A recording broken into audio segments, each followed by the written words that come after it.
Olá, eu sou a Ana e este é mais um vídeo para o canal Museu História e Artes. E hoje eu quero falar de um filme B. Eu já falei de alguns aqui, já disse que filmes B são quase que um prazer culposo, a guilty pleasure para mim. Eu gosto de filmes B de detetives, eu gosto de filmes B de terror. E aqueles clássicos de terror da Universal, que todo mundo conhece, todo mundo já ouviu falar do Drácula, do Bela Lugosi, do Frankenstein, do Boris Karloff, do Lobisomem, do Lon Chaney Jr. Há nesses filmes muita experimentação, são filmes baratos, são filmes de segunda linha, que muitas vezes abriam a sessão para um filme mais de maior prestígio, numa época em que as sessões de cinema eram em dobradinha. E os filmes B também são um ícone na televisão. Quer dizer, eram na minha infância, eram filmes de sessão da tarde, eram filmes baratos, filmes divertidos, eram filmes sem compromisso até um certo ponto. E é por isso que eu escolhi Boris Karloff, que junto a Vincent Price, Peter Lorre, Lon Chaney Jr. e Basil Rathbone são os ícones dos filmes B de terror e alguns de aventuras também. E eu adoro Boris Karloff, era um ator tão cheio de recursos, era um ator tão icônico e parece ter sido uma pessoa muito humana na vida real, na fala dos seus amigos, da mesma maneira que Vincent Price, que juntava os seus amigos num trailer e cozinhava para eles, Boris Karloff parece ter sido uma pessoa simpática e humana.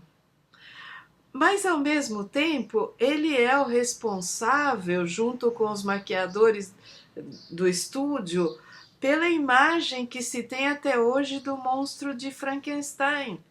E isso não é pouco, porque o livro é totalmente diferente aos filmes, é algo muito mais filosófico do que o filme. Eu escolhi The Body Snatcher, o ladrão de corpos ou o ladrão de cadáveres, porque tem toda uma história e vem a propósito para alguns absurdos que continuam acontecendo até hoje. E eu vou usar meio que primeiro eu vou falar do Boris Karloff, mas eu vou usar uma linguagem cronológica para chegar até o filme, porque é um daqueles filmes que tem história e por isso nos interessa, não só porque eu gosto. Então, Boris Karloff, e eu vou pegar minha colinha porque ninguém é de ferro, né, gente? Nasceu em 1887 e faleceu em 1969. E guardem esse dado porque a filmografia dele vai até 1972. Então ele filmou muitas coisas entre 1968 principalmente, que só seriam lançadas póstumamente. Ele era britânico, o nome dele era William Henry Pratt e ele adotou esse pseudônimo de Boris Karloff porque não queria envergonhar sua família. Ele é de uma época do início do cinema em que ser ator não era visto ainda como alguma coisa de prestígio. E a família dele era uma família de servidores da coroa britânica no serviço de relações exteriores, principalmente no exército, que tinha, sabe, eram pessoas, oficiais colonialistas, e ele foi para a universidade para ser diplomata e de repente largou tudo, emigrou para o Canadá, foi desde agricultor até todo tipo de trabalho braçal, e no meio disso ele descobriu o teatro e teve uma sólida carreira no teatro e posteriormente o cinema, e aí já passou a trabalhar nos Estados Unidos. E ele filmou em vários países. Gente, entre 1919 e 1972, ele participou de 169 filmes, entre extra, figurante, coadjuvante e ator principal. É de uma época em que se rodava 3, 4 filmes por ano.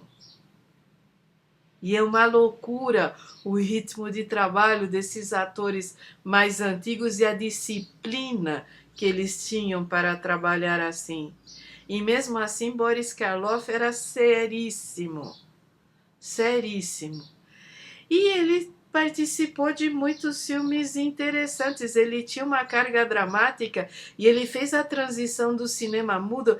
Praticamente 50 desses filmes listados em sua filmografia são filmes mudos, mas com a transição ao cinema falado ele se deu bem, porque ele já tinha uma sólida carreira no teatro e tinha uma voz incrível, muito rica, muito melódica e com altos recursos dramáticos. Então, daí para o estrelato foi uma questão de tempo. E ele fez Frankenstein, fez A Múmia e fez The Body Snatcher, o ladrão de corpos.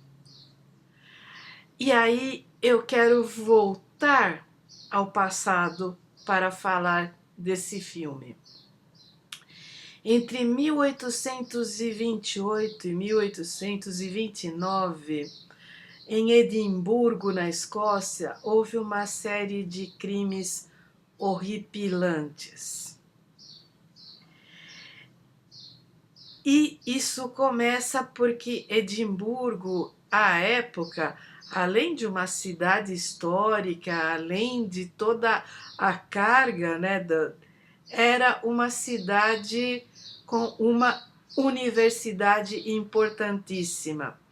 A faculdade de medicina de maior prestígio das Ilhas Britânicas ficava ali, e ela era uma referência em toda a Europa.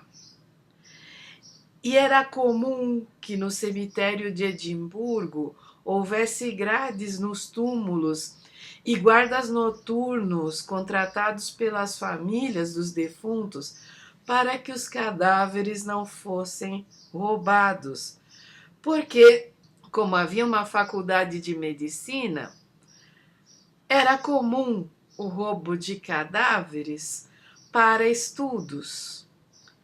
E, gente, os estudos de anatomia evoluíram com esse tipo de absurdo desde a Renascença.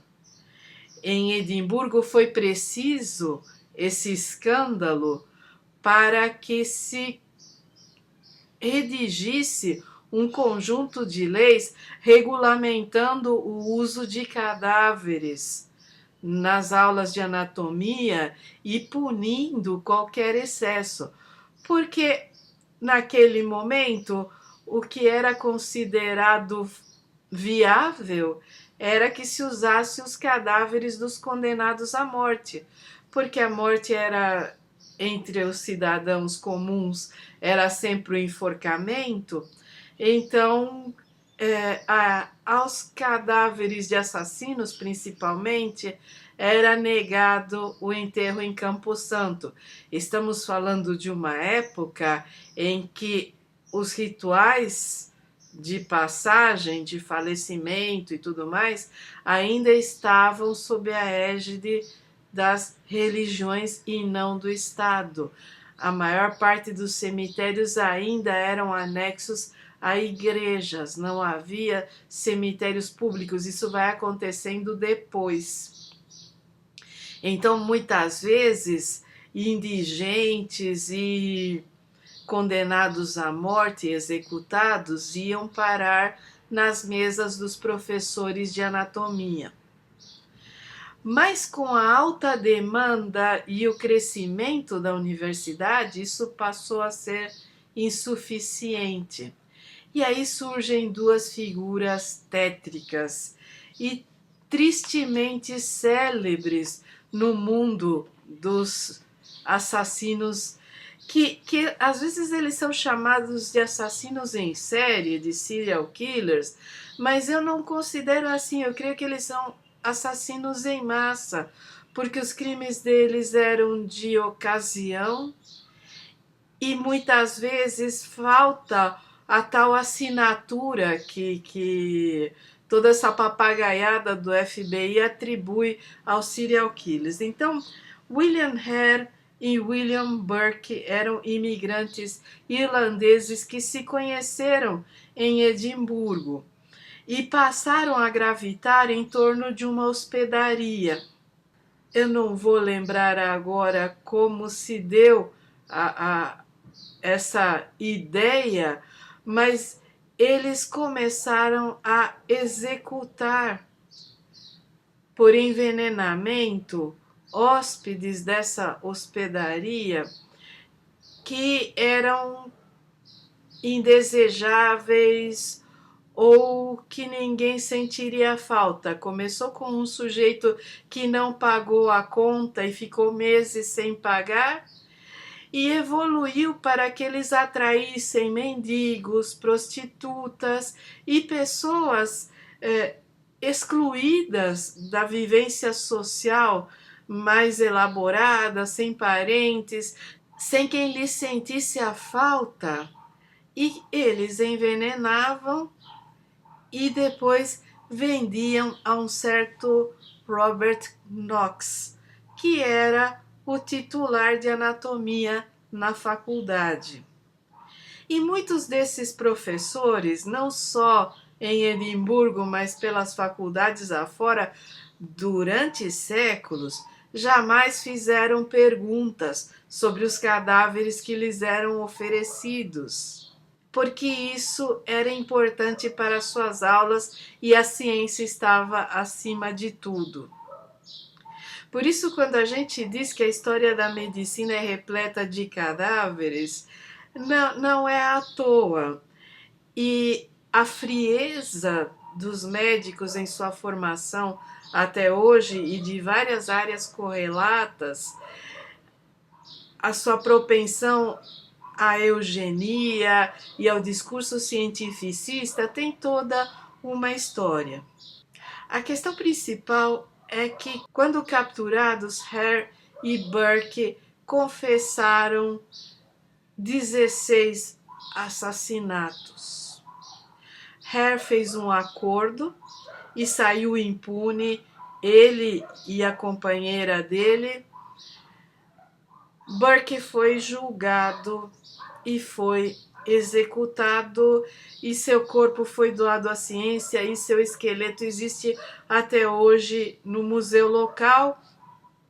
E inclusive existe algo muito bizarro, porque como ele foi dissecado para que o esqueleto fosse aproveitado, alguém roubou sua pele e depois começaram a aparecer livros e cadernos encadernados com essa pele, sendo que consta que hoje ainda existe um nesse museu. É grotesco? É terrível? Mas a partir daí, essa história se tornou um ícone nas faculdades de medicina e os países passaram a adotar leis mais rígidas sobre o uso de cadáveres ou peças, como são chamados nas faculdades de medicina. E rola todo tipo de hipocrisia. Existe uma oração ao cadáver, os alunos rezam, após o período de uso, as peças são incineradas e é feita todo um ritual fúnebre ou são enterradas. Tenta-se humanizar a ideia de que está se usando cadáveres, mas isso vai contribuindo para o embrutecimento desses estudantes e é por isso que até hoje nós muitas vezes nos deparamos com médicos absolutamente desumanos. E eu faço essa relação sim. Pode não ser por isso, pode ser porque a medicina ainda é um curso de elite e essas pessoas de fato não se importam com o resto da humanidade e muitos deles pensam que todo o resto de nós está aqui só para lhes servir. Pode ser também, mas há um processo de embrutecimento para você lidar com o corpo vivo passando pelo uso de cadáveres. Se denuncia a necessidade de uma medicina humanizada há muito tempo e ainda estamos muito longe disso.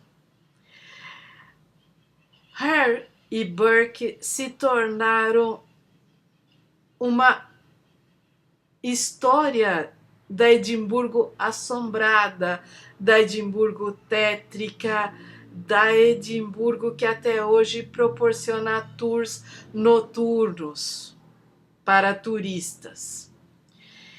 E a gente tem Robert Louis Stevenson,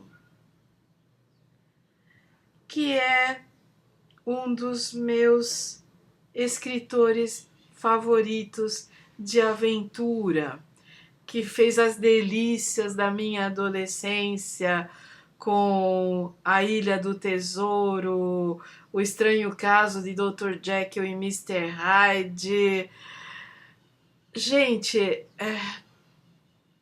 sabe, Raptado, A Flecha Negra, histórias de aventura sensacionais e os contos do Mares do Sul maravilhosos.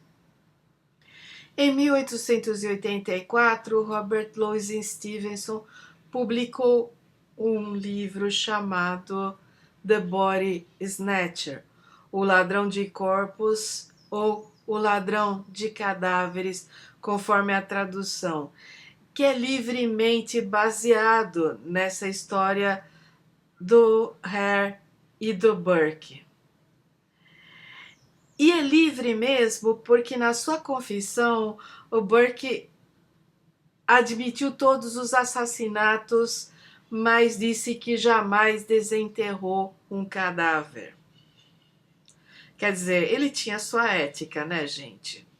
Ironias à parte, o homem era capaz de matar, mas não era capaz de violar Campo Santo e roubar um cadáver. Só que na história do Stevenson começa com o roubo de cadáveres e evolui para o assassinato. E é uma história interessante, existe em português, encontra-se disponível, é delicioso como qualquer conto ou romance do Stevenson. Só que em 1945, Robert Wise, que foi um diretor extremamente prolífico e que tem em seus créditos desde Cat People, né, The Curse of Cat People, até A Noviça Rebelde, Hindenburg, que conta a história da última viagem do dirigível antes de cair e pegar fogo. E ele dirigiu The Body Snatcher, com Boris Karloff e Bela Lugosi, e que é um filme B por excelência. É um filme em preto e branco, é um filme extremamente bem fotografado, é um filme que causa arrepios no momento de seu lançamento, mas que hoje, com toda a nossa experiência cinematográfica sabe, toda a... Como é que eu vou dizer isso, né? Nós vamos ficando mais blasés a cada geração, não é? As pessoas podiam ser muito irônicas no século XIX ou muito entediadas ao longo desse período todo, mas eu imagino que o maior número de cínicos pelo mundo afora se encontra hoje, né? De gente que olha para o entretenimento e diz, né? Porque, gente, de Alien, o oitavo passageiro, até o Terrir, o que a gente já viu de entranhas e jorros de sangue e coisas terríveis na tela em Technicolor colorido é imenso. As pessoas não dificilmente vão se assustar com um filme em preto e branco da primeira metade do século XX. Mas eu gosto desse terror antigo, eu gosto desse terror de filme B, porque ele é honesto na medida em que foi produzido com poucos recursos e poucas aspirações. Ninguém ali está fazendo história do cinema por livre e espontânea vontade. As pessoas estão trabalhando em uma época em que o cinema ainda era a linha de montagem e havia pouquíssimo espaço e dinheiro para o cinema autoral. Gente como Orson Welles era a exceção e não a regra. Então, por isso se rodava 3, 4 filmes por ano, por isso se trabalhava nesse ritmo. E os filmes B eram simplesmente complementos aos grandes lançamentos dos estúdios. E The Body Snatcher é um filme assim, é um filme que conta essa história de dois assassinos que começam desenterrando cadáveres e evoluem para assassinar pessoas, de um professor de anatomia que não queria fazer perguntas. Mas no caso, como é cinema, como é entretenimento, você tem o dilema ético de um dos alunos que começa a perceber o que está acontecendo, a escalada dos assassinos que começam a pegar pessoas de quem os outros vão sentir falta de alguma maneira, até que a polícia descobre. Aí o professor é confrontado, há uma série de... Eu não vou contar tudo porque é gostoso de assistir, é gostoso de... Gente, se vocês conseguirem localizar, e eu imagino que quem é cinéfilo saiba como, eu que não vou ensinar, eu que sou uma leiga de internet, não sou eu que vou ensinar como vocês assistirem a um filme, ou terem acesso a um filme, mas é que sempre me trouxe esse arrepio sobre os limites da ciência. Além de ser um filme muito legal em vários sentidos e que eu recomendo muito, eu recomendo o livro do Stevenson também e qualquer coisa que o Stevenson tenha feito, assim como eu recomendo os outros filmes do Karloff, porque ele era um tremendo ator. Mas esse vídeo, que é um pouco mais curto, ele vai para que a gente comece a refletir sobre essas e outras questões na história da medicina, porque Robert Knox só saiu desse escândalo com a reputação um pouco arranhada. Ele se mudou de Edimburgo para Londres, nunca mais lecionou, mas em Londres abriu uma clínica muito próspera, sendo um anatomista, e escreveu diversos livros. Quer dizer, de toda essa história, a única pessoa que foi punida foi o Burke. E é uma história que envolve não só o Hare também, mas o professor Robert Knox. A instituição que fechava os olhos a isso. E a própria cidade de Edimburgo, que sabia o que estava acontecendo, mas que deixava para as famílias dos falecidos a função de proteger a integridade dos seus corpos. E aí, se você não tinha família, paciência, não é? Então, eu não sei se essa maneira cronológica de abordar funcionou, vocês vão me dizer nos comentários, porque eu não sei se ficou errático em relação ao tema principal. Eu ainda estou desenvolvendo opções narrativas para os vídeos para que eles não fiquem repetitivos, então vocês me dirão. Mas diante de algumas coisas que estão acontecendo à nossa volta, eu optei por pegar esse roteiro que já estava em desenvolvimento há algum tempo, porque eu pretendia falar sobre o Boris Karloff, mas eu não pretendia partir do Boris Snatcher, então é provável que vocês vejam outros vídeos sobre ele. Eu já falei dele em O Terror, mas eu ainda quero abordar outros filmes dele que eu gosto, que eu admiro. Então eu antecipei um pouco esse roteiro, mas ainda há muito a se dizer. E deixar para vocês essa reflexão, não apenas sobre os limites éticos na medicina, que a gente precisa estar rediscutindo sempre, porque parece que a cada década que passa os crimes vão ficando no passado e as pessoas se sentem mais à vontade para retomar teorias eugênicas, para praticar atos questionáveis e até para glorificar séries televisivas que mostram médicos hediondos, médicos assassinos, médicos frios e calculistas e coisas desse tipo, coisas que deveriam ter uma abordagem crítica e não tem.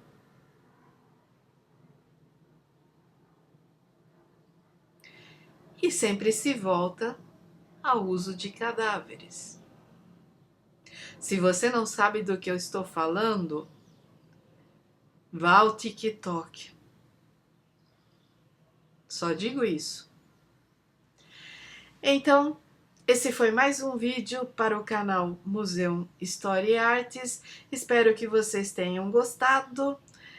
Espero que estejam todos bem. Essa semana é semana de eleição, então votem conscientemente. Não nos afundem mais, por favor. Cuidem-se muito e até a próxima.